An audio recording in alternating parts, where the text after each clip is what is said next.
തത്വചിന്തയുടെ 14-ാമത്തെ എപ്പിസോഡിൽ അരിസ്റ്റോട്ടലിൻ്റെ രാഷ്ട്രീയ ചിന്തകളാണ്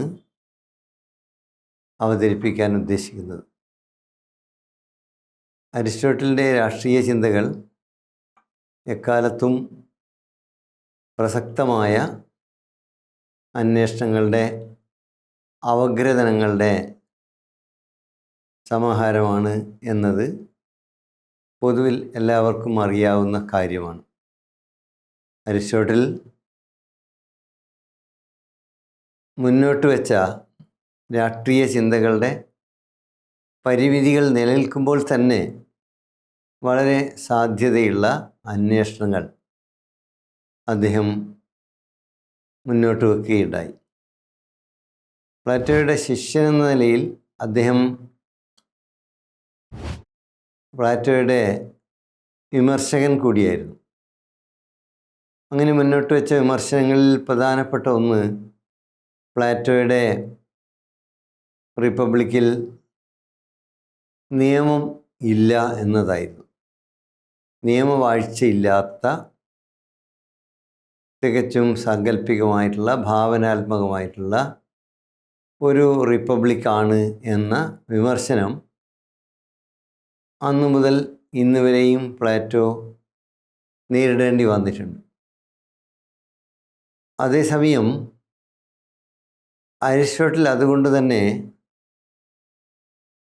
പ്രയോഗത്തിൻ്റെ മണ്ഡലത്തിൽ നിലനിൽക്കുന്ന യഥാർത്ഥമായ അവസ്ഥയിൽ എന്തൊക്കെ ക്രമീകരണങ്ങളാണ് സാധ്യമാവുക, ഏതൊക്കെ രീതിയിലുള്ള ദാർശനികമായ മാനങ്ങളാണ് കൊടുക്കാൻ കഴിയുക എന്നായിരുന്നു മിക്കവാറും അന്വേഷിച്ചിരുന്നത്. ആ അന്വേഷണങ്ങളുടെ വഴികളെല്ലാം നമ്മൾ തികഞ്ഞു നോക്കിയാൽ അടിസ്ഥാനപരമായ അദ്ദേഹത്തിൻ്റെ ഏറ്റവും പ്രധാനപ്പെട്ട ഒരു സങ്കല്പം മനുഷ്യർ രാഷ്ട്രീയ ജീവികളാണ് എന്നുള്ള, മനുഷ്യൻ പൊളിറ്റിക്കൽ ആനിമലാണ് എന്ന സങ്കല്പത്തിൽ നിന്ന് ഉയർന്നു വരുന്നതാണ് എന്ന് കാണാൻ പറ്റും. മനുഷ്യൻ രാഷ്ട്രീയ ജീവിയാണ് എന്ന് പറയുമ്പോൾ അരിസ്റ്റോട്ടിൽ ഉദ്ദേശിക്കുന്നത് എല്ലാ മനുഷ്യരും രാഷ്ട്രത്തിൽ ജീവിക്കുന്നു എന്നതുകൊണ്ട് തന്നെ രാഷ്ട്രീയം എന്നത് മനുഷ്യരുടെ ജീവവായു പോലെ തന്നെ പ്രധാനപ്പെട്ട ഒന്നായി മാറുന്നു എന്നുള്ളതാണ്. നമ്മൾ സാധാരണ രാഷ്ട്രീയം, രാഷ്ട്രീയക്കാർ, രാഷ്ട്രീയ ചിന്ത എന്നൊക്കെ ഉള്ളത് പലരും പരിഹാസമായും പുച്ഛമായും ഒക്കെ ഉപയോഗിക്കുന്നത് കാണാറുണ്ട്. വാസ്തവത്തിൽ ഓരോ മനുഷ്യനും അവൻ്റെ സഹജഭാവം തന്നെ രാഷ്ട്രീയമാണ് എന്നാണ് അരിസ്റ്റോട്ടിൽ പറയുന്നത്. Man is by nature political. നമ്മൾ പ്രകൃതിയിൽ ഇന്ന് എങ്ങനെയാണോ ജീവിക്കുന്നത്, അരിസ്റ്റോട്ടലിൻ്റെ കാലത്ത് എങ്ങനെയാണോ ജീവിച്ചത്, അന്നും ഇന്നും പൊളിറ്റിക്കൽ ആനിമലാണ്, അല്ലെങ്കിൽ രാഷ്ട്രീയ മൃഗമാണ്. രാഷ്ട്രീയം എന്നത് നമ്മുടെ ജീവിതത്തിൻ്റെ ഭാഗമാണ്. നമ്മൾ രാഷ്ട്രീയം ഇല്ല എന്നൊക്കെ പറയും, പക്ഷേ നമ്മൾ ശ്വസിക്കുന്നത്, നമ്മൾ ഭക്ഷിക്കുന്നത്, നമ്മൾ ധരിക്കുന്ന വസ്ത്രം, നമ്മൾ കുടിക്കുന്ന വെള്ളം, നമ്മൾ മറ്റ് ദൈനംദിന കാര്യങ്ങൾ, ഇതൊക്കെ തന്നെ തീരുമാനിക്കുന്നത് രാഷ്ട്രമാകുമ്പോൾ നമുക്കെങ്ങനെ രാഷ്ട്രീയമില്ലാതാകും. കാരണം രാഷ്ട്രം എന്നുള്ളത് രാഷ്ട്രീയ ശരീരത്തിൻ്റെ തുടർച്ചയിൽ രൂപപ്പെടേണ്ട ഒന്നാണ്. ആ രാഷ്ട്രം തീർച്ചയായും നമ്മളെ സംബന്ധിച്ചിടത്തോളം, ഓരോ പൗരനെ സംബന്ധിച്ചിടത്തോളം, ഓരോ പൗരയെ സംബന്ധിച്ചിടത്തോളം, ഓരോ മനുഷ്യനെ സംബന്ധിച്ചിടത്തോളം നിർണായകമാണ്. അതുകൊണ്ട് തന്നെ പൊളിറ്റിക്കൽ ആണ് മനുഷ്യൻ ജന്മനാ തന്നെ എന്നതാണ്. അങ്ങനെ ജന്മന പൊളിറ്റിക്കലായിട്ടുള്ള രാഷ്ട്രീയ ജീവിയായിട്ടുള്ള മനുഷ്യരെ സംബന്ധിച്ചിടത്തോളം യഥാർത്ഥത്തിൽ അവൻ അല്ലെങ്കിൽ അവൾ ആ ഒരു അവസ്ഥ സ്വയം തിരിച്ചറിയുന്നുണ്ടോ ഇല്ലയോ എന്നതാണ് ഒരു പ്രധാനപ്പെട്ട ചോദ്യമായി ഉയർന്നു വരുന്നത്. അതിൻ്റെ ഭാഗമായി അരിസ്റ്റോട്ടിൽ മുന്നോട്ട് വെക്കുന്ന ഒരു ചോദ്യം നല്ല ജീവിതം, അതിന് ഗ്രീക്ക് ഭാഷയിൽ അദ്ദേഹം ഉപയോഗിക്കുന്നത് യൂഡൈമോണിയ എന്ന വാക്കാണ്. യൂഡൈമോണിയ അല്ലെങ്കിൽ നമുക്ക് നമ്മുടെ ലിവിങ് വെൽ, നല്ല നിലയിൽ ജീവിക്കുക അല്ലെങ്കിൽ നല്ല ജീവിതം നയിക്കുക എന്നാൽ എന്താണ്? What is good life? What should be good life?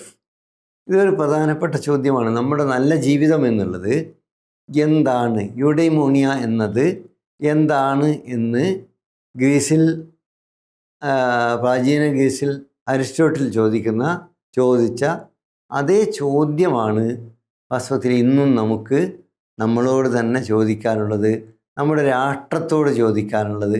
നമ്മൾ നോക്കിക്കഴിഞ്ഞാൽ ഇന്നിപ്പോൾ വളരെ സ്പോണ്ടേനിയസ് ആയിട്ട് ലക്ഷക്കണക്കിന് മനുഷ്യർ ദില്ലിയിൽ ഒത്തുചേരുകയാണ് ജന്തർ മന്ദറിൽ. ഓരോ ദിവസവും അംഗസംഖ്യ കൂടിക്കൊണ്ടിരിക്കുകയാണ്. എന്തുകൊണ്ടാണ് അങ്ങനെ സംഭവിക്കുന്നത് എന്ന് ചോദിച്ചു കഴിഞ്ഞാൽ, ബേസിക്കലി രാഷ്ട്രത്തിൽ നിന്ന് മനുഷ്യർക്ക് കിട്ടേണ്ട നീതി നിഷേധിക്കപ്പെടുന്നത് ഇന്നും ഇന്നലെയോ അല്ല, എല്ലാ കാലത്തും പല രീതിയിൽ നീതി നിഷേധിക്കപ്പെടുന്നുണ്ട്. പക്ഷേ ചില സന്ദർഭങ്ങളിൽ മനുഷ്യർ അവരുടെ തിരിച്ചറിവിലേക്ക് പെട്ടെന്ന് വരികയാണ്. അപ്പോൾ ഉടനെ പെട്ടെന്നുണ്ടായിട്ടുള്ള ഈ തിരിച്ചറിവിൻ്റെ കാരണം, ഈ രാഷ്ട്രീയമായ തിരിച്ചറിവിൻ്റെ കാരണം, ഇന്ത്യയിലെ 22 ലക്ഷത്തോളം കുട്ടികൾ എഴുതിയ ഒരു പരീക്ഷ, ആ പരീക്ഷ തകിടം മറിഞ്ഞതായി അവർക്ക് തന്നെ ബോധ്യപ്പെടുന്നു. 22 ലക്ഷം കുട്ടികളെന്ന് പറഞ്ഞാൽ 22 ലക്ഷം വീടുകളാണ്. ഇത് ഈ വർഷം മാത്രമല്ല, കഴിഞ്ഞ വർഷവും ഇങ്ങനെ തന്നെയായിരുന്നു. കഴിഞ്ഞ വർഷവും 22 ലക്ഷത്തിലധികം കുട്ടികൾ പരീക്ഷ എഴുതിയിട്ടുണ്ട്. 2025-ലും 2026-ലും 22 ലക്ഷത്തിലധികം കുട്ടികൾ എഴുതിയ ഒരു പരീക്ഷ തകിടം മറിഞ്ഞെങ്കിൽ അതിൻ്റെ ചോദ്യപേപ്പറുകൾ ചോർന്നു പോകുകയും അത് വളരെ കൃത്യമായ രീതിയിൽ ആളുകൾ പ്രതീക്ഷിക്കുന്ന നീതി ലഭിക്കാതിരിക്കുകയും ചെയ്യുമ്പോൾ ഈ വീടുകളിലൊക്കെ തന്നെ അവരുടെ രാഷ്ട്രീയ മനുഷ്യൻ ഉണർന്നു പ്രവർത്തിക്കുകയും ഞങ്ങൾക്ക് രാഷ്ട്രത്തിൽ നിന്ന് കിട്ടേണ്ട നീതി നിഷേധിക്കപ്പെടുന്നു എന്ന് തിരിച്ചറിയുകയും ചെയ്യും. അതുകൊണ്ടാണ് ഏത് കാലത്തായാലും മനുഷ്യർ ഈ നീതി എന്നുള്ളത് യൂഡൈമോണിയ എന്ന് ഗ്രീസിൽ അരിസ്റ്റോട്ടിൽ പറയുന്ന നമ്മുടെ നല്ല ജീവിതത്തിൻ്റെ അനിവാര്യമായ ഭാഗമായി തീരുന്നത്. കാരണം നമുക്ക് നല്ല ജീവിതം എന്ന് പറയുന്നത് നമ്മൾ എഴുതിയ പരീക്ഷ, നമ്മൾ പഠിച്ച പരീക്ഷ, അവിടെയൊക്കെ നീതി കിട്ടുക എന്നുള്ളത്. 100 മാർക്കിന് എഴുതിയ കുട്ടിക്ക് 100 മാർക്ക് കിട്ടണം, 50 മാർക്ക് എഴുതിയ കുട്ടിക്ക് 50 മാർക്ക് കിട്ടണം. പക്ഷേ 30-40 മാർക്കിന് എഴുതിയ കുട്ടിക്ക് 100 മാർക്ക് കിട്ടുകയും മറ്റൊട്ടനവധി കുട്ടികൾക്ക് അത് ലഭിക്കാതിരിക്കുകയും ചെയ്തു എന്ന് ദൃശ്യപ്പെടുമ്പോൾ, അതാണ് അതിൻ്റെ ഒരു വിസിബിലിറ്റിയാണ്. ഇപ്പോൾ ഇവരൊക്കെ ഇതുവരെ എവിടെ പോയി എന്നൊക്കെ ആളുകൾ ചോദിക്കും. പക്ഷേ അതിൽ വലിയ കാര്യമില്ല. പൊളിറ്റിക്സ് എന്നുള്ള അങ്ങനെയാണ്. പൊളിറ്റിക്കൽ റിലേഷൻ എന്നുള്ളത് സ്റ്റേറ്റും മനുഷ്യരുമായിട്ടുള്ള ബന്ധമാണ്, ജനങ്ങളുമായിട്ടുള്ള ബന്ധമാണ്, പൗരസമൂഹമായിട്ടുള്ള ബന്ധമാണ്. It is A relation between the state and the governing class. അപ്പോൾ അവിടെ എപ്പോഴൊക്കെയാണോ, ഇപ്പോൾ നമ്മൾ ശ്വാസ തടസ്സം ഉണ്ടാകുമ്പോൾ ശ്വാസത്തെക്കുറിച്ച് ചിന്തിക്കുന്നത് പോലെ എപ്പോഴൊക്കെയാണോ തടസ്സം അനുഭവപ്പെടുക, അപ്പോഴാണ് അവളിലുള്ള നൈസർഗികമായ ഈ പൊളിറ്റിക്കൽ ആനിമൽ ഉയർന്നു പ്രവർത്തിക്കാൻ തുടങ്ങുക. That is what we are witnessing nowadays in Delhi as well as in Jantar Mandar, where lot of people have been assembling to register their protest. അവിടെയാണ്. അപ്പോൾ ഞാൻ പറഞ്ഞു വരുന്നത്, യൂഡൈമോണിയെക്കുറിച്ച് അരിസ്റ്റോട്ടിൽ പറയുമ്പോൾ എന്താണ് നമ്മുടെ നല്ല ജീവിതം എന്ന് പറഞ്ഞാൽ നമുക്ക് നീതി ലഭിക്കുക എന്നുള്ളതാണ്. നമുക്ക് നീതി ലഭിക്കാതിരിക്കുന്നത് കൊണ്ട് മാത്രം നമ്മളുടെ പൊളിറ്റിക്കൽ ആനിമൽ ഉണരണമെന്നില്ല. പല കാര്യങ്ങളും പോലെ അതവിടെ ഉറങ്ങി കിടക്കും. നമ്മളിലുള്ള പല താല്പര്യങ്ങളും വളരെ റിസീവായി പാസീവായി ഉറങ്ങിക്കിടക്കാറുണ്ട്. അതുപോലെ അവിടെ കിടക്കും. പക്ഷേ അത് പെട്ടെന്ന് അതിന് ജീവൻ വെക്കുന്നത്, അത് സ്പ്രൗട്ട് ചെയ്യുന്നത് ചില സാഹചര്യങ്ങൾ അനിവാര്യമാക്കുമ്പോഴാണ്. അങ്ങനെയുള്ള ചില സാഹചര്യങ്ങളിലാണ് മനുഷ്യർ ഈ രാഷ്ട്രീയ ജീവിയായി പൂർണ്ണാർത്ഥത്തിൽ പരിണമിക്കുകയും പ്രവർത്തിക്കുകയും ഒക്കെ ചെയ്യുന്നത്. അപ്പോൾ അതുകൊണ്ട് അരിസ്റ്റോട്ടലിൻ്റെ മനുഷ്യൻ ജന്മനാ തന്നെ രാഷ്ട്രീയ ജീവിയാണ് എന്ന പരികൽപ്പന വളരെ പ്രസക്തമാണ്. അരിസ്റ്റോട്ടലിൻ്റെ കാലത്ത് പോലും അടിമകൾക്ക് ഉണർന്ന് മനുഷ്യരെ ആണ് എന്ന് പറയുന്ന അരിസ്റ്റോട്ടൽ ഉൾപ്പെടുന്ന വർഗവുമായി ഏറ്റുമുട്ടാനുള്ള ഒരു ശേഷി ആർജിക്കാൻ കഴിഞ്ഞിരുന്നില്ല. അതിൽ അരിസ്റ്റോട്ടൽ കുറ്റവാളിയാണ് എന്ന് പിൽക്കാലത്ത് ധാരാളം നിരീക്ഷണം നടന്നിട്ടുണ്ട്. കാരണം അരിസ്റ്റോട്ടലിന് ആദിവാസികൾ സംരക്ഷിക്കപ്പെടേണ്ട ആളുകളാണ് എന്നല്ലാതെ ആദിവാസികൾ എന്ന് പറയുന്ന അല്ലെങ്കിൽ അടിമകൾ എന്ന് പറയുന്ന അവിടുത്തെ ഒരു വിഭാഗം, അതിൻ്റെയൊക്കെ ജിയോ പൊളിറ്റിക്കലായിട്ടുള്ള വിശകലനങ്ങൾ മറ്റൊരു രീതിയിൽ നടത്തേണ്ടതാണ്. അത് ഈ സന്ദർഭത്തിൽ അത് ഞാൻ നിർവഹിക്കാൻ ഉദ്ദേശിക്കുന്നില്ല. കാരണം ചില പഠനങ്ങളെങ്കിലും ആ കാലത്തോട് ചേർത്തും പിന്നീട് ലാറ്റിൻ അമേരിക്കൻ രാജ്യങ്ങളിലുള്ള ആദിമ നിവാസികളുമായി ചേർത്തും ആമസോൺ ഉൾപ്പെടെയുള്ള കാടുകളുമായി ചേർത്തും അവിടെ ജീവിക്കുന്ന മനുഷ്യരുമായി ചേർത്തും അവിടെ നടന്നുകൊണ്ടിരിക്കുന്ന അല്ലെങ്കിൽ വളരെ കാലമായി നടന്നുകൊണ്ടിരിക്കുന്ന ചൂഷണവുമായി ബന്ധപ്പെട്ടും അവിടെ ഈ ആമസോൺ എന്ന സംജ്ഞ അല്ലെങ്കിൽ നാമകരണം നടന്നതുൾപ്പെടെയുള്ള കാര്യങ്ങളുമായി ബന്ധപ്പെട്ടുമൊക്കെ അന്വേഷണങ്ങൾ നടന്നിട്ടുണ്ട്, പഠനങ്ങൾ നടന്നിട്ടുണ്ട്. തീർച്ചയായും പിന്നീട് ലെവിസ്ട്രോസ് ഉൾപ്പെടെയുള്ള ആളുകളുമായി ബന്ധപ്പെട്ട അവതരണങ്ങൾ നിർവഹിക്കാമെന്നാണ് കരുതുന്നത്. അപ്പം ഞാൻ സൂചിപ്പിക്കുന്നത് അവിടെ ഗ്രീസിലെ അടിമകളെ കാണാൻ അരിസ്റ്റോട്ടലിന് കഴിഞ്ഞിരുന്നില്ല. അടിമകളെ കണ്ടെങ്കിൽ തന്നെ അവരെ സംരക്ഷിക്കേണ്ട, നമ്മളിപ്പോൾ പറയല്ലോ, നമ്മളൊരു പൊതുബോധത്തിലും അങ്ങനെയാണല്ലോ, ആദിവാസികളെ അല്ലെങ്കിൽ ഈ ദളിതരെയൊക്കെ നമ്മൾ സംരക്ഷിക്കുന്നില്ലേ, നമ്മൾ അവർക്ക് അത് കൊടുത്തില്ലേ ഇത് കൊടുത്തില്ലേ, ഈ രീതിയിലാണ്. അവർ നമ്മെപ്പോലെ തന്നെ ജീവിക്കാൻ അർഹതയുള്ള തുല്യതയുടെ അടിസ്ഥാനത്തിൽ, തുല്യതയെക്കുറിച്ച് ധാരാളം അരിസ്റ്റോട്ടൽ പറയുമ്പോഴും ഈ പറയുന്ന അടിമകളെക്കുറിച്ച് തുല്യതയുടെ ഭാഷയിൽ സംസാരിക്കാൻ കഴിയാതെ പോയി എന്നുള്ളത് ഒരുപക്ഷെ കിർക്കെഗോറൊക്കെ പറയുന്ന പോലെ നമ്മുടെ ചിന്തയും നമ്മുടെ പൊസിഷനുമായി അറിയാതെ ബന്ധപ്പെടുന്നതുകൊണ്ടാണ്. നമ്മൾ നോയിങ്ലി ആവണമെന്നില്ല, മിക്കവാറും പലപ്പോഴും അൺനോയിങ്ലി അൺകോൺഷ്യസ്ലി ഇറ്റ് ഹാപ്പൻസ്, അങ്ങനെ സംഭവിക്കുന്നു എന്നുള്ളതാണ്. അവിടെ നമ്മൾ ഇങ്ങനെ യഥാർത്ഥത്തിൽ അവരോട് നമുക്കൊരു പുച്ഛോ പരിഹാസം ഉണ്ടാവില്ല, പ്രത്യേകിച്ച് അരിസ്റ്റോട്ടൽ ഒട്ടും ഉണ്ടാവില്ല. കാരണം മൃഗങ്ങളെപ്പോലും ചേർത്ത് പിടിക്കണമെന്ന് ആലോചിച്ച ഒരാളാണ് അരിസ്റ്റോട്ടൽ. പക്ഷെ അങ്ങനെ ചേർത്ത് പിടിക്കണം എന്ന് പറയുന്ന അരിസ്റ്റോട്ടൽ അടിമകൾ അശക്തരായതുകൊണ്ട് അവർക്ക് സംരക്ഷകർ, അവരെ കീപ്പ് ചെയ്യുന്ന ആളുകൾ, സൂക്ഷിക്കുന്ന ആളുകൾ വേണം എന്ന് പറഞ്ഞാൽ അവർ നമ്മുടെ ഒരു വിൽക്കാനും വാങ്ങാനും അല്ലെങ്കിൽ കൈമാറാനും നമ്മൾക്ക് വേണ്ട കാര്യങ്ങൾ ചെയ്യിക്കാനും ഒക്കെ ഉള്ളൊരു വിഭാഗം മാത്രമാണ് എന്ന ഒരു അബദ്ധധാരണ അരിസ്റ്റോട്ടിൽ കടന്നു വന്നിരുന്നു. അതേസമയം അതുകൊണ്ടാണ് അരിസ്റ്റോട്ടിൽ ഉൾപ്പെടെ പ്ലാറ്റോ ഉൾപ്പെടെ സോഫിസ്റ്റുകൾ ഉൾപ്പെടെ മിക്കവാറും മനുഷ്യർ ഉയർന്ന വർഗ്ഗങ്ങളിൽ നിന്ന് വന്ന മനുഷ്യർ, ഇപ്പം നമ്മളെ ഈ ഇന്ത്യയിലെ ബ്രാഹ്മണ്യത്തെ കൊണ്ട് പറയുന്ന പോലെയാണ്. ഈ ബ്രാഹ്മണ്യം എന്ന് പറയുന്നത് വളരെ ചെറിയ ശതമാനമാണെങ്കിലും അവർ വലിയ പ്രധാനപ്പെട്ട വളരെ ഗൗരവമായ ചിന്തകളൊക്കെ മുന്നോട്ട് വെച്ചിട്ടുണ്ട് പല പാഠങ്ങളിലൂടെയും പല കൃതികളിലൂടെയും. പക്ഷേ ആ ചിന്തകളൊക്കെ ആ ഒരു വൃത്തത്തിനകത്ത് ഒതുങ്ങുന്നതാണ്. അതിന് പുറത്തുള്ളത് മനുഷ്യരായി പോലും അവർക്ക് കാണാൻ കഴിഞ്ഞിരുന്നില്ല. അത് ലിമിറ്റേഷനാണ്. അവരുടെ സ്ഥാനപരമായിട്ടുള്ള, അവരുടെ അവസ്ഥയുമായി ബന്ധപ്പെട്ടുള്ള, അവരുടെ പൊസിഷനുമായി ബന്ധപ്പെട്ടുള്ള, അവരുടെ വർഗവുമായി ബന്ധപ്പെട്ടുള്ള ഒരു പരിമിതി ആണ് എന്ന് നമുക്ക് തിരിച്ചറിയാൻ പറ്റും. ഇന്ത്യയുമായി ബന്ധപ്പെട്ട സന്ദർഭങ്ങളിൽ അത് കൂടുതൽ വിശദീകരിക്കാൻ കഴിയും എന്നാണ് ഞാൻ കരുതുന്നത്. അതുകൊണ്ട് തീർച്ചയായും ഇത്തരത്തിൽ അരിസ്റ്റോട്ടിൽ മനുഷ്യനെ പൊളിറ്റിക്കൽ ഏനിമലായി കാണുന്നു എന്നുള്ളത് ഇതിനകത്ത് വെച്ചു. ഇപ്പോൾ ഇന്ത്യയെക്കുറിച്ച് പറയുമ്പോൾ നമ്മൾ ഈ പറയുന്ന പരിമിതികൾ ഉണ്ടെങ്കിലും അതിലുള്ള പല നിരീക്ഷണങ്ങളും നമ്മൾ ഉദ്ധരിക്കാറുണ്ട്, പരാമർശിക്കാറുണ്ട്.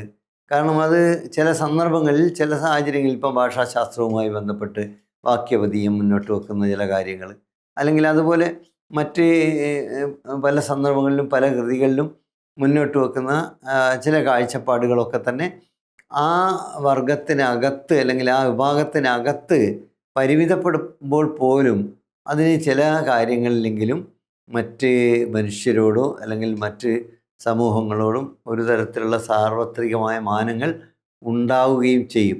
അത് തീർച്ചയായും അതിന് നമ്മൾ ആ അർത്ഥത്തിൽ കാണേണ്ടിയിരിക്കുന്നു എന്നാണ് അതുമായി ബന്ധപ്പെട്ട് സൂചിപ്പിക്കുന്നത്. അപ്പം ഞാൻ പറഞ്ഞു വരുന്നത്, അരിസ്റ്റോട്ടിൽ നല്ല ജീവിതമുണ്ടാകാൻ നല്ല ഗവൺമെൻറ് ഉണ്ടാവണം, നല്ല ഭരണം ഉണ്ടാവണം, നല്ല ഭരണകൂടം ഉണ്ടാവണം. അപ്പോൾ ഈ നല്ല ജീവിതം, നല്ല ഭരണകൂടം, നല്ല മനുഷ്യർ, ഇതെല്ലാം നീതിയുമായി ബന്ധപ്പെട്ടാണ് കിടക്കുന്നത്. അപ്പം നീതിയുമായി ബന്ധപ്പെട്ട് കിടക്കുമ്പോൾ മനുഷ്യർക്ക് നീതി ലഭിക്കണമെങ്കിൽ അതിന് ചില ക്രമീകരണങ്ങൾ അനിവാര്യമാണ്.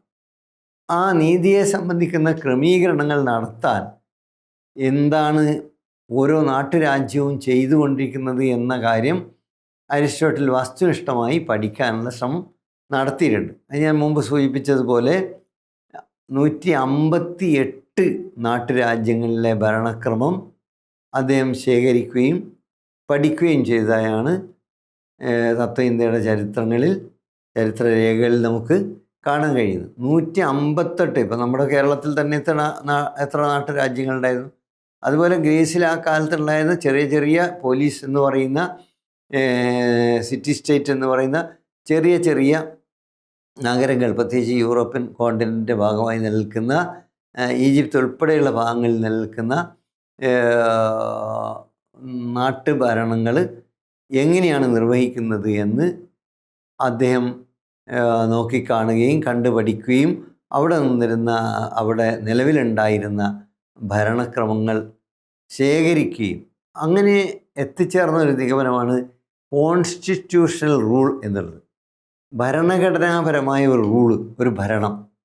നമ്മൾ ഇപ്പോൾ ഇന്ത്യയെക്കുറിച്ചൊക്കെ പറയുമ്പോൾ നമ്മൾ ഭരണഘടനാപരമായിട്ടുള്ള കാര്യങ്ങൾ ഉയർത്തിപ്പിടിക്കണമെന്നും കോൺസ്റ്റിറ്റ്യൂഷണൽ മൊറാലിറ്റി ഉയർത്തിപ്പിടിക്കണമെന്നും ആവർത്തിച്ച് പറയാറുണ്ട്. കാരണം കോൺസ്റ്റിറ്റ്യൂഷണലായിട്ടുള്ള ധാർമ്മികത നിറവേറ്റപ്പെടാതെ മനുഷ്യരെ എക്സ്ട്രാ ജുഡീഷ്യലായിട്ടുള്ള, എക്സ്ട്രാ കോൺസ്റ്റിറ്റ്യൂഷണലായിട്ടുള്ള രീതിയിലാണ് ഭരണകൂടം കൈകാര്യം ചെയ്യുന്നത് എന്നതുകൊണ്ടാണ് ആ രീതിയിൽ നമ്മൾ പറയുന്നത് അല്ലെങ്കിൽ പറയേണ്ടി വരുന്നത്. കാരണം ഒരു ഭരണഘടന ഉണ്ടാവുക, ആ ഭരണഘടനക്കകത്ത് അതിൽ യഥാർത്ഥത്തിൽ മുന്നോട്ട് വെച്ചിട്ടുള്ള കാഴ്ചപ്പാടുകൾ അനുസരിച്ച്, നിയമാവലികൾ അനുസരിച്ച് കാര്യങ്ങൾ നടപ്പിലാക്കപ്പെടുക. അപ്പോൾ അതിനൊരു ക്രമീകരണം ഉണ്ടാവും. ആ ക്രമീകരണത്തിനകത്ത് മനുഷ്യർക്കെല്ലാവർക്കും നീതി ഉറപ്പാക്കാൻ കഴിയും എന്ന ഒരു ബോധ്യം അരിസ്റ്റോട്ടലിനുണ്ടായിരുന്നു. അപ്പോൾ അതുകൊണ്ട് ഈ കോൺസ്റ്റിറ്റ്യൂഷണലായിട്ടുള്ള ഭരണഘടനാപരമായിട്ടുള്ള ഒരു ഭരണനിർവഹണം എന്നത്, ഒരു സ്റ്റേറ്റ് എന്നുള്ളത് അരിസ്റ്റോട്ടിൽ മുന്നോട്ട് വെച്ചിട്ടുള്ള വളരെ പ്രധാനപ്പെട്ട ഒരു കാഴ്ചപ്പാടാണ്. അപ്പോൾ ഈ ഭരണഘടനാപരമായിട്ടുള്ള ഭരണനിർവഹണം എന്ന് പറയുമ്പോൾ അവിടെ പല രീതിയിലും ഭരിക്കാനുള്ള സാധ്യതകളുണ്ട്. ഇപ്പം ഭരണഘടനാപരമായിട്ടുള്ള ഭരണം എന്ന് പറഞ്ഞാൽ ഒറ്റ രീതിയിൽ ആവണമെന്നില്ല, പല രീതിയിൽ. ഇപ്പോൾ നമ്മളിപ്പോൾ തന്നെ നോക്കിയാൽ ബ്രിട്ടനിലും ഇന്ത്യയിലും ഒരേപോലത്തെ ഭരണനിർവഹണമല്ല നടക്കുന്നത്. മറ്റ് പല രാജ്യങ്ങളും നമുക്ക് ഇതുമായിട്ട് താരതമ്യപ്പെടുത്താം. അപ്പോൾ ഭരണഘടനാപരമാണ്, ഭരണഘടന അല്ലെങ്കിൽ നിയമം അനുസരിക്കുക എന്നുള്ളത്, പൊതുവേ നിയമത്തിൻ്റെ അടിസ്ഥാനത്തിൽ കാര്യങ്ങൾ നിർവഹിക്കപ്പെടുക എന്നുള്ളത് ഇന്ന് ലോകം അംഗീകരിച്ചു കഴിഞ്ഞ ഒരു കാര്യമാണ്. പക്ഷേ ഇങ്ങനെ ഭരണഘടനാപരമായിട്ടുള്ള നിയമത്തെ പിന്തുടരുന്ന, റൂൾ ഓഫ് ലോ നിലനിൽക്കുന്ന രാഷ്ട്രങ്ങൾക്കകത്ത് സാധ്യമാകുന്ന ഭരണം എന്തൊക്കെയാണ് എന്നത് അരിസ്റ്റോട്ടിൽ പരിശോധിക്കുകയാണ്. അതിലൊരു സാധ്യത രാജവാഴ്ചയാണ്. ആ കാലത്തുണ്ടായിരുന്ന ലോകത്തിൻ്റെ മിക്കവാറും എല്ലാ ഭാഗങ്ങളിലും നിലനിന്നിരുന്ന, ഇപ്പോഴും ലോകത്തിലെ ചില ഭാഗങ്ങളിലെങ്കിലും രാജ്യങ്ങളിലെങ്കിലും നിലനിൽക്കുന്ന രാജവാഴ്ച എന്നുള്ളത് ഒരു സാധ്യതയാണ്. ഈ രാജവാഴ്ച എന്നുള്ളത് ഒരു മൊണാർക്കി അല്ലെങ്കിൽ ഈ ഏക വ്യക്തിയുടെ ഒരു ഭരണം എന്നതാണ്. അപ്പോൾ അവിടെ ഒരു വ്യക്തിയാണ് ഭരിക്കുന്നത്. ആ വ്യക്തി ഈ നിയമത്തെ അനുസരിച്ച് ആ രാഷ്ട്രത്തിന് വേണ്ടി നിർമ്മിക്കപ്പെട്ടിട്ടുള്ള അല്ലെങ്കിൽ നിലനിൽക്കുന്ന സംവിധാനം എന്താണോ, വാട്ട് എവർ ഇറ്റ് ബി, ആ നിയമത്തിൻ്റെ അടിസ്ഥാനത്തിൽ ഇപ്പം ഇത് പറയുന്ന കാലത്ത് ഈ ക്രിസ്തുവിന് പോലും മുമ്പാണ്. അപ്പം ബൈബിളോ ഖുറാനോ അല്ലെങ്കിൽ മറ്റ് നിയമാവലികളോ മനുസ്മൃതിയുടെ കാര്യത്തിൽ നമുക്ക് കൃത്യമായി പറയാൻ പറ്റില്ല. കാരണം മനുസ്മൃതിയേക്കാൾ പിൽക്കാലത്തേക്ക് നീളുന്ന ഒരു സംവിധാനമാണ് എന്നുള്ളത്. അപ്പോൾ തീർച്ചയായും ആ ഒരു കാലം എന്നുള്ളത് ഗ്രീസിനെ സംബന്ധിച്ചിടത്തോളം യഥാർത്ഥത്തിൽ അവിടുത്തെ ഭരണക്രമം എന്ന് പറയുന്നത് അവിടുത്തെ നാട്ടുരാജ്യങ്ങൾക്കകത്ത് രൂപപ്പെട്ടു വന്നിട്ടുള്ള ഒരു സംവിധാനമാണ്. ആ സംവിധാനത്തെ അനുസരിച്ച് ഒരു രാജവാഴ്ചയാണെങ്കിൽ തീർച്ചയായും അത് നല്ല രാജഭരണം ആയിരിക്കും എന്നതാണ് അരിസ്റ്റോട്ടിൽ വിശ്വസിക്കുന്നത്. അതിന് അദ്ദേഹം നല്ല ഭരണം അല്ലെങ്കിൽ ഫിലോസഫർ കിങ് എന്ന് പറയുന്ന പ്ലാറ്റോ പറയുന്നുണ്ടല്ലോ, ഈ ഫിലോസഫർ കിങ്, ദാർശനികനായ ഒരു രാജാവ് എന്ന് പറയുന്നത്. അപ്പോൾ ദാർശനികനായ ഒരു രാജാവ് എന്ന് പറഞ്ഞാൽ പ്ലാറ്റോ ഉദ്ദേശിക്കുന്നുള്ള ഒരു അർത്ഥത്തിലുള്ള രീതിയിലുള്ള ഒരു ദാർശനികൻ ആവുക എന്നുള്ളത് എളുപ്പമല്ല. കാരണം അവിടെ 100% നിഷ്കാമ കർമ്മം ചെയ്യുന്ന, 100% അപരപ്രിയത്തോടു കൂടി പെരുമാറുന്ന, എല്ലാവർക്കും നീതിക്ക് വേണ്ടി നിലകൊള്ളുന്ന, നീതിക്ക് നിരക്കാത്ത യാതൊന്നും ചെയ്യാത്ത, പ്രവർത്തിക്കാത്ത, വളരെ വിശാലമായ മാനവികതയുടെ, വിസ്തൃതമായ കാരുണ്യത്തിൻ്റെ, സ്നേഹത്തിൻ്റെ ഒക്കെ ഒരു മണ്ഡലത്തിലായിരിക്കും ആ വ്യക്തി പ്രവർത്തിക്കുക എന്നുള്ളതാണ്. അപ്പോൾ അത്തരത്തിലുള്ള ഒരു അവസ്ഥയിൽ അല്ലെങ്കിൽ അത്തരത്തിലുള്ള ഒരു പരമകാരുണ്യ രൂപമായി തീരാൻ കഴിയുന്ന രീതിയിലുള്ള ഒരു വ്യക്തി, ഒരു രാജാവ് ആണ് ഭരിക്കുന്നതെങ്കിൽ ഇറ്റ് ഈസ് ഓക്കെ. നമുക്ക് എന്താണ് കുഴപ്പമുള്ളത്? എന്തെങ്കിലും കുഴപ്പമുണ്ടോ? ജനങ്ങൾക്ക്, മനുഷ്യർക്ക്, പൗരസമൂഹത്തിന് യാതൊരു ബുദ്ധിമുട്ടും അനുഭവിക്കാതെ അവർക്ക് അർഹിക്കുന്നത് അവരുടെ അർഹതക്കനുസരിച്ച് ലഭ്യമാകുന്ന ഒരു വ്യവസ്ഥയാണെങ്കിൽ അതിൽ കവിഞ്ഞ് അതിന് പ്രത്യേകിച്ച് തർക്കിക്കേണ്ട ഒരു കാര്യമില്ല. പക്ഷേ അതങ്ങനെ ആവണമെന്നില്ല എന്നാണ് അരിസ്റ്റോട്ടിൽ തന്നെ പറയുന്നത്. It may shortly become corrupted. ഏത് സമയവും അത് കറപ്റ്റഡ് ആയി പോവാം. എത്രയും പെട്ടെന്ന് അത് കറപ്റ്റഡ് ആവാം, എത്രയും പെട്ടെന്ന് അത് ജീർണമാവാം, എത്രയും പെട്ടെന്ന് അത് തലതിരിഞ്ഞ് പോകാം. അപ്പോൾ അങ്ങനെ തലതിരിഞ്ഞ് പോകുന്ന, ജീർണിച്ച് പോകുന്ന, വ്യക്തി കേന്ദ്രിതമായിത്തീരുന്ന, സ്വജനപക്ഷ കേന്ദ്രിതമായിത്തീരുന്ന, സ്വാർത്ഥ താല്പര്യ മാത്രം മുൻനിർത്തി ഭരണനിർവഹണം നടത്തുന്ന ഒരു രാജവാഴ്ചയാണെങ്കിൽ അത് സ്വേച്ഛാധിപത്യം എന്ന ഗണത്തിലാണ് അരിസ്റ്റോട്ടിൽ ഉൾപ്പെടുന്നത്. അപ്പോൾ ഒരു മൊണാർക്കി എപ്പോഴും ഒരു ടിറണിയായി മാറാവുന്നതാണ്. അപ്പോൾ ഒരു ടിറണി ആയി മാറുന്ന, ഒരു സ്വേച്ഛാധിപതിയായി മാറാൻ സാധ്യതയുള്ള ഒരു രാജവാഴ്ച ഒരു സാധ്യതയാണ്. രാജവാഴ്ച നല്ല നിലയിൽ നിയമമൊക്കെ അനുസരിച്ച് നിൽക്കുന്ന ഒരു രാജവാഴ്ച, ഇറ്റ് ഈസ് എ പോസിബിലിറ്റി. അപ്പോൾ on the other hand, when it is decayed, when it is corrupted, naturally അതെന്താവും? ആ സ്വാഭാവികമായി അത് കറപ്റ്റഡ് ഫോമായി മാറി അത് തലകീഴായ ഒരു രൂപം ആർജിച്ച് അത് അവർക്ക് വേണ്ടി മാത്രമല്ല, അയാൾക്ക് വേണ്ടി മാത്രം, അയാളുടെ വ്യക്തിപരമായ ഇച്ഛ അനുസരിച്ച്, താല്പര്യമനുസരിച്ച്, മോഹമനുസരിച്ച് മാത്രം ഭരിക്കുന്ന, അവിടെ റൂൾ ഓഫ് ലോ ഇല്ല, നിയമത്തെ അദ്ദേഹം പരിഗണിക്കുന്നേ ഇല്ല. അപ്പോൾ അങ്ങനെ നിയമവാഴ്ചയില്ലാത്ത ഒരു സ്വച്ഛാധിപത്യം എന്നുള്ളത് ഒരു സാധ്യതയാണ്. അപ്പോൾ അവിടെ നമ്മുടെ നാട്ടിൽ നിലനിൽക്കുന്ന ഭരണത്തിൻ്റെ സാധ്യതകൾ പരിശോധിക്കുമ്പോൾ 2 സാധ്യതകളാണ് അവിടെ ഉയർന്നു വരുന്നത്. ഒന്ന്, ഒരു ഏക വ്യക്തി ഭരണം ആയിട്ടുള്ള രാജവാഴ്ച, അത് നിയമത്തെ അനുസരിച്ച് കൊണ്ട് നിർവഹിക്കപ്പെടുന്ന അവസ്ഥ. മറിച്ച് അത് കറപ്റ്റഡ് ആകുമ്പോഴുള്ള രണ്ടാമത്തെ അവസ്ഥ, അത് അഴിമതിയിൽ, സ്വജനപക്ഷ താല്പര്യത്തിൽ ഒക്കെ മുങ്ങി മാത്രം ഭരിക്കുന്ന ഒരു സ്വച്ഛാധിപതിയുടെ ഭരണമായി മാറുന്ന ഒരവസ്ഥ. അപ്പം ഇങ്ങനെ 2 സാധ്യതകൾ ഒരു വശത്ത് നിൽക്കുകയാണ്. അതുപോലെ തന്നെ അടുത്തതായി അദ്ദേഹം കാണുന്നത് ഒരു ഒരു കൂട്ടം ആളുകളുടെ ഏതാനും വരേണ്യരായിട്ടുള്ള ഏതാനും ഉയർന്ന വർഗത്തിൽ നിന്ന് വരുന്ന ആളുകളുടെ ഒരു ഭരണം. ഈ ഗ്രീസിൽ ഏതൻസ് പ്രത്യേകിച്ച് സോക്രട്ടീസിനെ വിഷം കൊടുത്ത് കൊല്ലുന്ന സമയത്തൊക്കെ ആ രീതിയിലുള്ള ഒരു വരേണ്യവർഗം കുറേ പേര് ചേർന്ന് 30ഓളം ആളുകൾ ചേർന്നാണ് ഭരിക്കുന്നത്. അപ്പോൾ ഒരു വിഭാഗം വരേണ്യരായ ആളുകൾ, കുലീനരായിട്ടുള്ള ആളുകൾ എന്ന അർത്ഥത്തിൽ ഉള്ള പ്രയോഗവും അരിസ്റ്റോട്ടിൽ നടത്തുന്നുണ്ട്. അപ്പോൾ ഈ കുലീനരായിട്ടുള്ള നോബിളായിട്ടുള്ള വരേണ്യവർഗത്തിൽപ്പെടുന്ന കുറേ ആളുകൾ ചേർന്ന് നടത്തുന്ന ഒരു ഭരണം, ഒരു അരിസ്റ്റോക്രസി. ആ ഒരു അരിസ്റ്റോക്രാറ്റിക് ഫോം ഓഫ് ഗവൺമെൻറ് എന്ന് പറഞ്ഞു കഴിഞ്ഞാൽ അതിൻ്റെ ഒരു സാധ്യത കുറേ പേരുണ്ടാവും, 20ഓ 30ഓ പേരുണ്ടാവും. ഈ 20ഓ 30ഓ പേരും ചേർന്ന് ഭരിക്കുമ്പോൾ അവരുടെയൊക്കെ സാധ്യതകൾ, അവരുടെയൊക്കെ കഴിവുകൾ, അവരുടെയൊക്കെ പൊട്ടൻഷ്യൽ, അവരുടെയൊക്കെ കാഴ്ചപ്പാട്, അതൊക്കെ തന്നെ നീതി നിർവഹണത്തിന് വേണ്ടിയും ഭരണനിർവഹണത്തിന് വേണ്ടി ഉപയോഗിക്കാൻ പറ്റും. അപ്പോൾ അതിൻ്റെ ഒരു സാധ്യത വളരെ വലുതാണ്.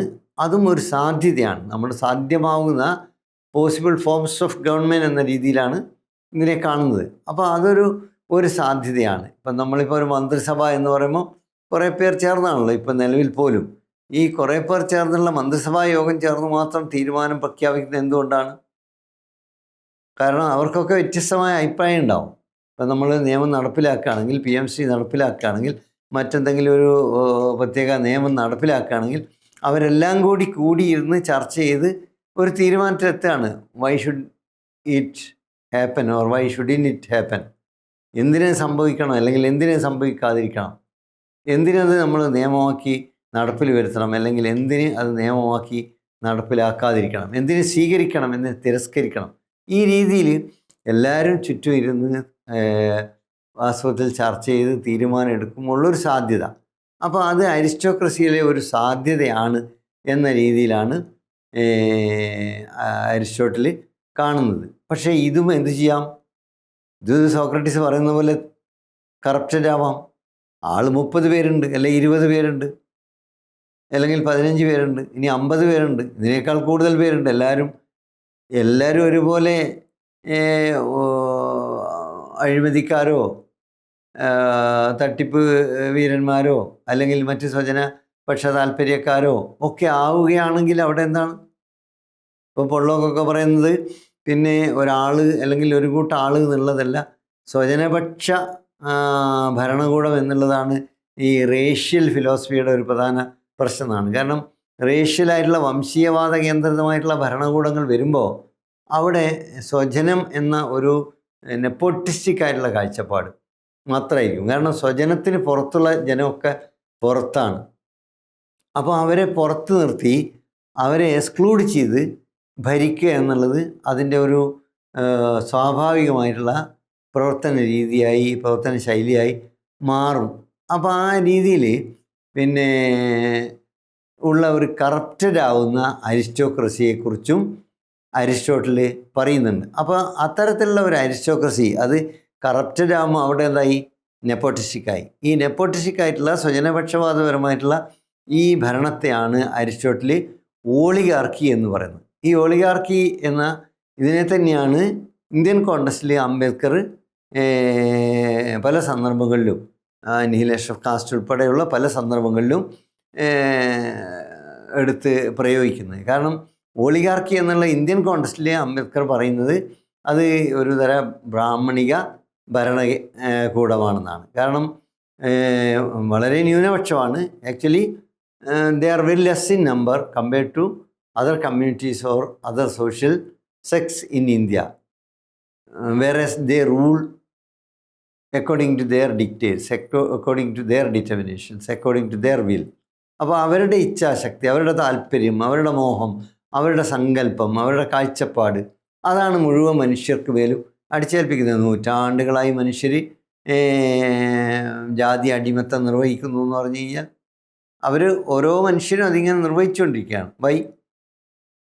അത് ഇവിടെ യഥാർത്ഥത്തിൽ അംബേദ്കർ പറയുന്ന ഒളിഗാർക്കി ഫോം ചെയ്യുമ്പോഴുള്ള പ്രശ്നമാണ്. അപ്പോൾ ഈ ഒളിഗാർക്കിക്കകത്ത് അതുകൊണ്ടാണ് നമ്മൾ ഈ റെപ്രസെൻറ്റേഷനെ കുറിച്ചൊക്കെ അരിസ്റ്റോട്ടിൽ പറഞ്ഞില്ലെങ്കിലും പിന്നീട് പ്രത്യേകിച്ച് അരിസ്റ്റോട്ടിൽ നിന്ന് ഒരുപാട് ദൂരമുണ്ടല്ലോ നമ്മുടെ അംബേദ്കറിലേക്ക് എത്തുമ്പോൾ. കാരണം ഇത് ആധുനിക കാലമാണ്, 19ാം നൂറ്റാണ്ടിൻ്റെ ശേഷമുള്ള ഇന്ത്യ എന്ന് പറയുമ്പോൾ, 20ാം നൂറ്റാണ്ടിലേക്ക് പ്രവേശിച്ച ഇന്ത്യ എന്ന് പറയുമ്പോൾ ആധുനിക ഇന്ത്യയാണ്. ലോകം തന്നെ ആ രീതിയിലേക്ക് മാറിക്കൊണ്ടിരിക്കുന്ന സാഹചര്യമാണ്. അപ്പോൾ അവിടെ റെപ്രസെൻറ്റേഷനെക്കുറിച്ച് പറയാനുള്ള അറിവും അനുഭവവും ഉള്ളതുകൊണ്ടാണ് ഈ വിവിധ വിഭാഗങ്ങളുടെ പ്രതിദാനത്തിൻ്റെ പ്രാധാന്യത്തെക്കുറിച്ച് അംബേദ്കർ പറയുന്നത്. കാരണം അല്ലെങ്കിൽ അത് നെപ്പോട്ടിസ്റ്റിക് ആയിട്ടുള്ള ഒളിഗാർക്കിക്കായിട്ടുള്ള ഭരണമായി ആയിത്തീരും. അപ്പോൾ അതിൻ്റെ മറ്റ് വിഭാഗങ്ങളുടെ പങ്കാളിത്തം എന്നുള്ളത്, അവരുടെ റെപ്രസെൻറ്റേഷൻ എന്നുള്ളത്, പ്രാതിനിധ്യം എന്നുള്ളത് വളരെ പ്രധാനമാണെന്നാണ്. ഇപ്പോൾ സാഹിത്യത്തിലുൾപ്പെടെ എവിടെയും റെപ്രസെൻറ്റേഷൻ ചർച്ച ചെയ്യാനേ പാടില്ല എന്നൊക്കെ വാദിച്ച് വലിയ ദീർഘമായ പ്രബന്ധങ്ങൾ രചിക്കുന്ന ആളുകൾ ഇപ്പോഴും കേരളത്തിൽ ജീവിച്ചിരിക്കുന്നുണ്ട് എന്നുള്ളതാണ്. വളരെ പണ്ഡിതോചിതമായ രീതിയിൽ ഇത്തരത്തിലുള്ള ദീർഘമായ പ്രബന്ധങ്ങൾ എഴുതി വിടുമ്പോൾ ആളുകൾ വിചാരിക്കുക എന്തോ വലിയ സന്മനസ്സുകൊണ്ടാണ്, ഇങ്ങനെ ആളുകൾ സങ്കോചിച്ചു പോകാതിരിക്കാനും വിഘടിച്ചു പോകാതിരിക്കാനും ഒക്കെയാണ് ഇത് എഴുതുന്നതാണ്. എന്നാൽ അതല്ല, മറിച്ച് അതിൻ്റെ അടിസ്ഥാനം എന്നുള്ളത് ഈ ജാതി പരികല്പനയാണെന്നും ജാതി പരികല്പനയുടെ ഈ നെപ്പോട്ടിസ്റ്റിക് ആയിട്ടുള്ള ഒളിഗാർക്കിക് ആയിട്ടുള്ള സങ്കല്പത്തിനകത്ത് നിന്ന് പുറത്ത് കടക്കാൻ കഴിയാത്തതുകൊണ്ടാണ്, ആ വൃത്തത്തിൽ നിന്ന് പുറത്ത് കടക്കാൻ കഴിയാത്തതുകൊണ്ടാണ് ഇത് പറയുന്നത് എന്നും നമുക്ക് പലപ്പോഴും മനസ്സിലാകാറില്ല എന്നതാണ് ഒരു യാഥാർത്ഥ്യം. അതുകൊണ്ട് യഥാർത്ഥത്തിൽ ഈ കുലീന ഭരണം എന്ന് പറയുന്ന വരണ്യവർഗത്തിൻ്റെ ഭരണം വളരെ എളുപ്പത്തിൽ തന്നെ എന്താവാം, അത് കറപ്റ്റഡ് ആയി പോകാം, അത് കറപ്റ്റഡായി ഓളിഗാർക്കി ആവാം. അങ്ങനെ ഓളിഗാർക്കി ആവുന്ന ഭരണത്തിൽ ഒരിക്കലും തുല്യതയുടെ അടിസ്ഥാനത്തിൽ മനുഷ്യരെ സമീപിക്കാനോ നീതി നിർവഹണം നടത്താനോ ഭരണഘടനാ മൂല്യങ്ങൾ സങ്കല്പിക്കാനോ നിയമകേന്ദ്രിതമായ ഒരു ഭരണ സംവിധാനം ഉണ്ടാക്കുവാനോ കഴിയാതെ വരും എന്നതാണ് അരിസ്റ്റോട്ടിൽ മുന്നോട്ട് വെക്കുന്ന ഒരു കാഴ്ചപ്പാട്. കാരണം അവിടെ നിയമം എന്നുള്ളത് ഈ പറയുന്ന ഭരിക്കുന്ന ന്യൂനപക്ഷത്തിൻ്റെ, ആ വിഭാഗത്തിൻ്റെ, ആ വർഗത്തിൻ്റെ താല്പര്യത്തിൽ കേന്ദ്രീകരിച്ചായിരിക്കും മിക്കവാറും നടക്കുക. അപ്പോൾ അവിടെ എന്ത് പഠിക്കണം, എന്ത് പഠിപ്പിക്കണം നമ്മുടെ വിദ്യാലയങ്ങളിൽ എന്നത് തീരുമാനിക്കുന്നത് ആ വർഗത്തിൻ്റെ അല്ലെങ്കിൽ ആ വിഭാഗത്തിൻ്റെ താല്പര്യത്തിനനുസരിച്ചായിരിക്കും. അപ്പോൾ അവിടെ പഠിക്കേണ്ട ഭാഷ ഏതാണ്, സംസാരിക്കേണ്ട ഭാഷ ഏതാണ്, എഴുതേണ്ട ഭാഷ ഏതാണ്, തൊഴിൽ കിട്ടേണ്ട അർഹത എന്താണ്, ഇതൊക്കെ തീരുമാനിക്കുന്നത് ഈ ഒരു ഓളിഗാർക്കിയുടെ താല്പര്യം സംരക്ഷിച്ചുകൊണ്ടായിരിക്കും. അത് വളരെ ഗൗരവമുള്ളൊരു കാര്യമാണ്. ഈ ഒരു ക്ലാസിഫിക്കേഷൻ എന്നുള്ളത്, വർഗീകരണം എന്നുള്ളത് എപ്പോഴും വളരെ പ്രധാനപ്പെട്ട തന്നെയാണ്. കാരണം ഞാൻ നേരത്തെ പറഞ്ഞല്ലോ, ചെടികളെക്കുറിച്ച് അരിസ്റ്റോട്ടിൽ നടത്തിയിട്ടുള്ള വർഗീകരണം തന്നെ, ഇപ്പോൾ കായുണ്ടാവുന്ന ചെടിയെന്നും കായുണ്ടാവാത്ത ചെടിയെന്നും, പൂവുണ്ടാവുന്ന ചെടിയെന്നും പൂവുണ്ടാവാത്ത ചെടിയെന്നും, കായ ഉണ്ടായാലും വിത്ത് മുളക്കാത്ത ചെടിയെന്നും വിത്ത് മുളക്കുന്ന ചെടിയെന്നും, അതുപോലെ ഒറ്റപ്പരിപ്പുള്ള ചെടിയെന്നും ഇരട്ടപ്പരിപ്പുള്ള ചെടിയെന്നും, ഈ ഡൈക്കോട്ടമി എന്നുള്ളത് വാസ്തവത്തിൽ വർഗീകരണവുമായി ബന്ധപ്പെട്ട വളരെ പ്രധാനപ്പെട്ട ഒരു സംഭവം ആണ്. നമ്മുടെ ശരീരത്തിൽ തന്നെ നോക്കിക്കഴിഞ്ഞാൽ പൊട്ടാസ്യത്തിൻ്റെ അയേണ്, സോഡിയത്തിൻ്റെ അയേണ്, അതിൻ്റെ പോസിറ്റീവ് നെഗറ്റീവ് ഫാക്ടേഴ്സ്, ഇങ്ങനെ നോക്കിക്കഴിഞ്ഞാൽ അതിനൊക്കെ വലിയ സാധ്യതയുള്ള ഒരു വർഗീകരണം മുന്നോട്ട് വെച്ചു എന്നുള്ളതാണ്. നമ്മൾ പിന്നീട് പിൽക്കാലത്ത് പഠിക്കുന്ന ഒട്ടനവധി കാര്യങ്ങളിൽ ഈ ബൈനറിക്ക് വലിയ ഒരു റോളുണ്ട്. ബൈനറിയെക്കുറിച്ചുള്ള വിമർശനം മറ്റൊരു രീതിയിലാണ്. അത് നമ്മൾ സംസ്കാരത്തിൻ്റെ മണ്ഡലത്തിൽ ഈ ബൈനറി അടിസ്ഥാനമാക്കി ഉത്തമ അധമ സങ്കല്പം, ശ്രേഷ്ഠവും അതുപോലെ തന്നെ നീചവും എന്ന ഒരു സങ്കല്പം, അത് ഭരണവർഗം ഉണ്ടാക്കിയതിൻ്റെ വിമർശനം എന്ന നിലയിലാണ് വാസ്തവത്തിൽ അവനിർമ്മാണത്തിലൊക്കെ ഈ ബൈനറിയെ വിമർശിക്കുന്നത്. അത് നമ്മൾ യാന്ത്രികമായി സമീപിക്കേണ്ട ഒന്നല്ല, മറിച്ച് യഥാർത്ഥത്തിൽ ഈ ഒരു ഡൈക്കോട്ടമിയെക്കുറിച്ച് പറയുന്നത് അരിസ്റ്റോട്ടിൽ മിക്കവാറും ഫോളോ ചെയ്ത ഒരു രീതിശാസ്ത്രമാണ്. അത് അദ്ദേഹം എന്തെല്ലാം വിഷയങ്ങൾ പഠിച്ചോ, എന്തെല്ലാം വിഷയങ്ങളെക്കുറിച്ച് എഴുതിയോ അവിടെയൊക്കെ അത് കടന്നു വരികയും ചെയ്തു. ആ ഒരു ഡൈക്കോട്ടമിയുടെ അടിസ്ഥാനത്തിൽ പുരുഷൻ സ്ത്രീയെയും ഈ ഗാർഡിയൻ ക്ലാസ്സിനും അതിന് പുറത്ത് നിൽക്കുന്ന അടിമകളെയും കണ്ടപ്പോൾ ഈ പറയുന്ന വരേണ്യമായിട്ടുള്ള താല്പര്യവും പുരുഷകേന്ദ്രിതമായ താല്പര്യവും അറിഞ്ഞോ അറിയാതെയോ അരിസ്റ്റോട്ടിൽ പ്രവർത്തിച്ചതുകൊണ്ട് അടിമകളോടും സ്ത്രീകളോടും നീതി പുലർത്തുന്ന ആഖ്യാനം അരിസ്റ്റോട്ടിലിനും നിർവഹിക്കാൻ കഴിഞ്ഞില്ല എന്നാണ് യാഥാർത്ഥ്യം. അതുകൊണ്ട് പാണ്ഡിത്യം എന്നുള്ളത് ഒരിക്കലും ഒരു അവസാനമായ നമുക്ക് തീർപ്പ് കൽപ്പിക്കാവുന്ന ഒരു ക്വാളിഫിക്കേഷൻ അല്ല, ഒരു ഡിഗ്രി അല്ല. ഒരുപാട് പാണ്ഡിത്യം ഉണ്ടാവും, പക്ഷെ ആ പാണ്ഡിത്യമൊക്കെ പരിമിതപ്പെട്ട് പോവും. അദ്ദേഹത്തിൻ്റെ കാഴ്ചപ്പാട് അതിനനുസരിച്ച് വിസ്തൃതമാക്കാൻ, മാനവികമാക്കാൻ ആ ദാർശനികന് അല്ലെങ്കിൽ എഴുത്തുകാരിക്ക് കഴിഞ്ഞില്ലെങ്കിൽ. അപ്പോൾ അതുകൊണ്ട് ഈ പറയുന്ന ഭരണകൂടത്തിൻ്റെ സാധ്യതകളെക്കുറിച്ചുള്ള പഠനത്തിൽ മൂന്നാമത്തെ ഭാഗമായി അദ്ദേഹം കറപ്റ്റല്ലാത്ത നിയമാനുസൃതമായി പ്രവർത്തിക്കുന്ന മൂന്നാമത്തെ ഭാഗമായി അദ്ദേഹം മുന്നോട്ട് വെക്കുന്നത് പോളിറ്റി എന്ന് പറയുന്ന ഭരണക്രമത്തെക്കുറിച്ചാണ്. പോളിറ്റി എന്നുള്ളത് നമ്മൾ ഇന്ന് യഥാർത്ഥത്തിൽ പ്രാക്ടീസ് ചെയ്യുന്നൊരു രീതിയുമായി വളരെ സാദൃശ്യമുള്ളതാണ്. കാരണം അത് ജനാധിപത്യമാണ്, മുഴുവൻ ആളുകൾക്കും പങ്കാളിത്തമുള്ള ഒരു തരത്തിലുള്ള ഡെമോക്രസിയാണ്. അവിടെ എല്ലാവർക്കും വലിയ പ്രാധാന്യം അല്ലെങ്കിൽ പ്രാതിനിധ്യം ഉണ്ടാവും. പക്ഷേ ഈ പ്രാതിനിധ്യം ഉണ്ടാവുമ്പോൾ തന്നെ അത് തലതിരിഞ്ഞ് പോയി കഴിഞ്ഞാൽ മോബോക്രസിയായി മാറും. നമ്മൾ ജനാധിപത്യം എന്ന് വിചാരിക്കുന്ന മുഴുവൻ മനുഷ്യരുടെയും പങ്കാളിത്തത്തോടുകൂടിയുള്ള ഒരു ഭരണക്രമം ചിലപ്പോൾ അത് മോബോക്രസിയായി മാറും. ഇത് ഗ്രീസിലുള്ള പല സ്റ്റേറ്റിലും ഉണ്ടായിട്ടുള്ള ചില അനുഭവങ്ങളുടെ കൂടി വെളിച്ചത്തിലും കൂടിയാണ് അരിസ്റ്റോട്ടിൽ മുന്നോട്ട് വെക്കുന്നത്. കാരണം ഡെമോക്രസി നമുക്ക് തരുന്ന ഒരു അവസരം എന്നുള്ളത് എല്ലാവർക്കും പറയാനുള്ള അവസരമാണ്, എല്ലാവർക്കും കൈവെക്കാനുള്ള അവസരമാണ്, എല്ലാവർക്കും പിന്നെ എല്ലാം അർഹിക്കാനുള്ള തുല്യമായ അവസരം ഉണ്ടാക്കുക അല്ലെങ്കിൽ ഉണ്ടാക്കാൻ വേണ്ടി പ്രവർത്തിക്കുക എന്നുള്ളതാണ്. അപ്പോൾ അവിടെ എല്ലാവരും ഒരുപോലെ നല്ല മനുഷ്യരായി, നല്ല ജീവിതം, നല്ല ഭാവി സ്വപ്നം കാണുന്നവരായി, അതിനുവേണ്ടി പ്രവർത്തിക്കുന്നവരായി, നിലനിൽക്കുന്നവരായി മാറുകയാണെങ്കിൽ തീർച്ചയായും ജനാധിപത്യം എന്ന് പറയുന്നത് അതിൻ്റെ ഏറ്റവും ഉത്കൃഷ്ടമായ സാമൂഹിക സംവിധാനമായി, ക്രമീകരണമായി മാറും. പക്ഷെ പലപ്പോഴും അങ്ങനെ മാറാറില്ല, പലപ്പോഴും അങ്ങനെ മാറിക്കൊള്ളണമെന്നില്ല. അപ്പോൾ അവിടെയാണ് ഇപ്പോൾ ഒരു ഗ്രാമത്തിലെ മുഴുവൻ ആളുകൾക്കും കാര്യങ്ങൾ തീരുമാനിക്കാൻ അവകാശമുണ്ട്. നല്ല കാര്യമാണ്, കാരണം മുഴുവൻ ആളുകളും ഒത്തുചേരുന്നു, അവരൊന്നിച്ചിരിക്കുന്നു, അവരൊന്നിച്ച് ചർച്ച ചെയ്യുന്നു, തീരുമാനമെടുക്കുന്നു, അത് നടപ്പിലാക്കുന്നു. അപ്പോൾ അതിൻ്റെ ശരിതെറ്റുകൾക്ക് എല്ലാവരും ഉത്തരവാദിത്തമാണ്. പക്ഷേ പലരും പലതും പറയുകയും അവർ പലരും യോജിപ്പില്ലാതെയും യോജിച്ചും വിയോജിച്ചും കലഹിക്കുകയും അത് ഒരു ആൾക്കൂട്ട ഭരണമായി മാറുകയും ചെയ്യുമ്പോൾ നമ്മൾ ഈ മുമ്പൊക്കെ ഈ ബംഗാളിനെ കുറിച്ച് പറയുമ്പം ചിലരൊക്കെ നല്ലതായിട്ടാണ് പറയാറ്. ഒരാളുടെ ചെറിയൊരു പോക്കറ്റ് അടിക്കുന്ന അല്ലെങ്കിൽ കളവ് നടത്തുന്ന ഒരാളെ കണ്ടു കഴിഞ്ഞാൽ ആളുകൾ മുഴുവൻ ഒത്തുകൂടി അയാളെ തല്ലുക എന്നുള്ളതൊരു പതിവായിരുന്നു. അങ്ങനെ കണ്ടിട്ടുള്ള, അതിനെ വിറ്റ്നസ് ചെയ്തിട്ടുള്ള ചില സുഹൃത്തുക്കൾ എന്നോട് മുമ്പ് കാലത്ത് ഒരു 30-40 കൊല്ലങ്ങൾക്ക് മുമ്പൊക്കെ, ഇപ്പോൾ അതിൻ്റെ ഗ്രാമീണമായ ആ രീതിയൊക്കെ ഉണ്ടാവണമെന്നില്ല, പറഞ്ഞ് ഞാൻ ഓർക്കുന്നുണ്ട്. അത് നമുക്ക് മറ്റു സ്ഥലങ്ങളിലും കാണാമല്ലോ. ഇപ്പോൾ നമുക്കിപ്പോൾ ഒരു പ്രദേശത്തെ ഭൂരിപക്ഷ ആളുകൾക്ക് അവർ ഇഷ്ടപ്പെടാത്തൊരു ഭക്ഷണം കഴിക്കുന്ന ആൾ തല്ലിക്കുറന്ന്, അത് മോബോക്രസിയാണല്ലോ, അത് റൂളിൻ്റെ അടിസ്ഥാനത്തിലല്ല. അവിടെ യഥാർത്ഥത്തിൽ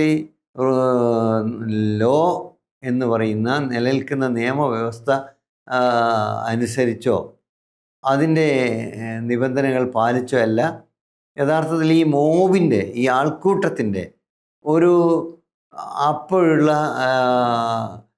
വിനാശകരമായിട്ടുള്ള ആവേശകരമായിട്ടുള്ള പ്രവർത്തനമാണ് മനുഷ്യരുടെ ജീവൻ എടുക്കുന്നത്. മറ്റൊരാൾക്കുള്ള നടക്കാനോ സഞ്ചരിക്കാനോ അല്ലെങ്കിൽ വെള്ളം കുടിക്കാനോ ഭക്ഷണം കഴിക്കാനോ ഒക്കെ ഉള്ള അയാളുടെ സ്വാതന്ത്ര്യത്തെ ഹനിക്കുന്നത്. അപ്പോൾ അത് മോബോക്രസി എന്ന് പറയുന്ന ആൾക്കൂട്ട ആധിപത്യമായാണ് അരിസ്റ്റോട്ടിൽ ചിത്രീകരിക്കുന്നത്. അങ്ങനെ 3 നിയമാനുസൃതമായ ഭരണ സാധ്യതകളും 3 ഇതേ 3 അവസ്ഥകളും നിയമവിരുദ്ധമായി തീരുമോ, ഭരണഘടനാ വിരുദ്ധമായി തീരുമ്പോൾ പെർവേർട്ടഡായി അല്ലെങ്കിൽ കറപ്റ്റഡായി മാറുന്ന സമയത്ത് ഉണ്ടാവുന്ന മറ്റ് 3 സാധ്യതകളും, അങ്ങനെ 6 ഭരണപരമായ സാധ്യതകളാണ് അരിസ്റ്റോട്ടിൽ മുന്നോട്ട് വെക്കുന്നത്. അപ്പോൾ ഇങ്ങനെ 6 സാധ്യതകളിൽ മോശമായ 3 സാധ്യതകൾ ഒഴിവാക്കി നല്ലതായിട്ടുള്ള മനുഷ്യർക്ക് ഒരുപോലെ സ്വീകാര്യമായിട്ടുള്ള 3 സാധ്യതകളെ തിരഞ്ഞെടുക്കണമെങ്കിൽ എന്ത് വേണം? അതൊരു പ്രധാനമായ ചോദ്യമായി അരിസ്റ്റോട്ടിൽ മുന്നോട്ട് വെക്കുന്നുണ്ട്. ആ ഒരു നല്ല ജീവിതം എന്നുള്ള, വെൽ ബീയിങ് എന്നുള്ള, ലിവിങ് വെൽ എന്നുള്ള ഒരു യൂഡോമോണിയ എന്ന് പറയുന്ന ഗ്രീക്ക് പദം കൊണ്ട് ഉദ്ദേശിക്കുന്ന ഒരു അവസ്ഥയിലേക്ക് മനുഷ്യർക്ക് കടക്കാൻ കഴിയണമെങ്കിൽ മനുഷ്യരെന്ത് വേണം? അത് പ്രധാനപ്പെട്ട ഒരു ചോദ്യമായി അരിസ്റ്റോട്ടിൽ അദ്ദേഹത്തിൻ്റെ പൊളിറ്റിക്സ് എന്ന് പറയുന്ന കൃതിയിലും അതുപോലെ തന്നെ നിക്കോമാക്കിയൻ എത്തിക്സ് എന്ന് പറയുന്ന കൃതിയിലും പ്രതിപാദിക്കുന്നു. നിക്കോമാക്കിയൻ എത്തിക്സ് എന്നുള്ളത് അദ്ദേഹത്തിൻ്റെ അച്ഛൻ്റെ പേരുമായിരുന്നു, അദ്ദേഹത്തിൻ്റെ പേരക്കുട്ടിയുടെ പേരുമായിരുന്നു. അപ്പോൾ നമ്മുടെ നാട്ടിലൊക്കെ മുമ്പൊക്കെ അങ്ങനെ ഒരു കീഴ്വഴക്കം ഉണ്ടായിരുന്നു, അച്ഛൻ്റെ പേര് സ്വന്തം മക്കൾക്ക് കൊടുക്കുക എന്നുള്ളത്. അപ്പോൾ അദ്ദേഹത്തിൻ്റെ അച്ഛനെയും ഒരേ സമയം അദ്ദേഹത്തിൻ്റെ മകനെയും ഒരേ സമയം ഓർക്കുന്ന ഒരു പദം എന്ന രീതിയിലാണ് നിക്കോമാക്കിയൻ എത്തിക്സ് എന്ന് അദ്ദേഹം നാമകരണം ചെയ്തിട്ടുണ്ടാവുക എന്ന ഒരു അനുമാനം ചില എഴുത്തുകാർ നേരത്തെ തന്നെ എഴുതിയതായിട്ട് കണ്ടിട്ടുണ്ട്. ഞാൻ ആനുഷികമായി സൂചിപ്പിച്ചു എന്നേ ഉള്ളൂ. അപ്പോൾ ഈ 2 കൃതികളിലും, ഒരുപക്ഷെ മറ്റ് പല കൃതികളിലും ഉണ്ടാവും, ഞാൻ ഓർക്കുന്ന ഈ 2 സന്ദർഭങ്ങളിലും അദ്ദേഹം നല്ല ജീവിതം ഉണ്ടാക്കുന്നതുമായി ബന്ധപ്പെട്ട് നടത്തുന്ന സംവാദങ്ങളിൽ ഒരു പ്രധാന ഘടകമായി സൗഹൃദത്തെക്കുറിച്ച് പറയുന്നുണ്ട്. നമ്മുടെ സൗഹൃദാത്മകത, ഫ്രണ്ട്ഷിപ്പ് എന്നുള്ളത്, ഫീലിയ എന്നുള്ളത് പ്രതിപാദിക്കുന്നുണ്ട്. അത് വളരെ പ്രധാനപ്പെട്ട ഒന്നാണ്. അത് ഒരു പ്രത്യേക വിഷയം എന്ന രീതിയിൽ തന്നെ അവതരിപ്പിക്കണം എന്നുള്ളത് കൊണ്ട് ഞാൻ ഈ സന്ദർഭത്തിൽ അതിലേക്ക് കടക്കാൻ ഉദ്ദേശിക്കുന്നില്ല. കാരണം ഈ അരിസ്റ്റോട്ടലിൻ്റെ സൗഹൃദവുമായി ബന്ധപ്പെട്ടല്ലെങ്കിലും സൗഹൃദത്തെക്കുറിച്ചുള്ള ഒരു പുസ്തകം ഞാൻ രചിച്ചിട്ടുണ്ട്. അടുത്ത കാലത്ത് അതുപോലെ തന്നെ സൗഹൃദവുമായി ബന്ധപ്പെട്ട മറ്റ് ചില പുസ്തകങ്ങളും ശ്രദ്ധയിൽ പെടുകയുണ്ടായി, വായിക്കാനിടയായി. അപ്പോൾ ഈ പുസ്തകങ്ങളൊക്കെ ചേർത്ത് വെച്ചുകൊണ്ടും അരിസ്റ്റോട്ടിൽ മുന്നോട്ട് വെക്കുന്ന സൗഹൃദാത്മകതയുമായി ബന്ധപ്പെടുത്തിയും തീർച്ചയായും ഒരു അവതരണം അനിവാര്യമാണ് എന്നുള്ളത് കൊണ്ട് അതിലേക്ക് ഞാൻ ഈ സന്ദർഭത്തിൽ പ്രവേശിക്കുന്നില്ല. അതുകൊണ്ട് നമ്മുടെ സമൂഹത്തിനകത്ത് നിയമവിധേയമായി നടക്കുന്ന ഭരണത്തിൽ പോലും മനുഷ്യർക്ക് നന്മ ഉണ്ടാവണമെങ്കിൽ, മനുഷ്യർക്ക് നല്ല നിലയിൽ ജീവിക്കാൻ കഴിയണമെങ്കിൽ അനിവാര്യമായ സൗഹൃദാത്മകതയെക്കുറിച്ചുള്ള ഭാഷണം അടുത്ത അധ്യായത്തിൽ, അടുത്ത എപ്പിസോഡിൽ നിർവഹിക്കാമെന്ന പ്രതീക്ഷയോടുകൂടി ഇന്നത്തെ ഈ അവതരണം, അരിസ്റ്റോട്ടലിൻ്റെ പൊളിറ്റിക്സുമായി ബന്ധപ്പെട്ടുള്ള, രാഷ്ട്രീയ ചിന്തയുമായി ബന്ധപ്പെട്ടുള്ള അവതരണം ഇവിടെ തൽക്കാലം അവസാനിപ്പിക്കുകയാണ്. നന്ദി.